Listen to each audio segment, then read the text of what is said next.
বাবানের আজকের একটা মানত ছিল ভোলেনাথের কাছে, সেটাই আজকে পূর্ণ হতে চলেছে। তার জন্য দেখো জোরদার আর কি শুরু হয়ে গেছে সকাল থেকে। আর ওনাকে ধুতি পরাতে হিমশিম খেয়ে যাচ্ছে আমার মা, আমার বাবু দুজনে হিমশিম খেয়ে গেছে।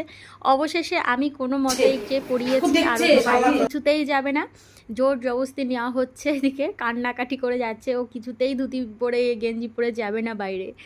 এই যে অনেক বুঝিয়ে সুজিয়ে নেওয়া হয়েছে যে ভোলেনাথকে তুমি পুজো দেবে, তোমার হাতে পুজো নেবে, তুমি চলো আজকে এরকম একটু সেজে গুজে চলো, খানিকক্ষণ থাকো।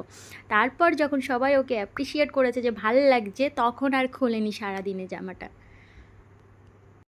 এই পুজোটা কিন্তু আমাদের আগেও হতো, কিন্তু আমার শাশুড়ির অসুস্থতার জন্য কিছু বছর বন্ধ ছিল, তাই আমরা আজকে মানতটা দিতে পেরেছি। আর সবাই আশীর্বাদ করবেন ওকে, ও যেন অনেক ভালো থাকে।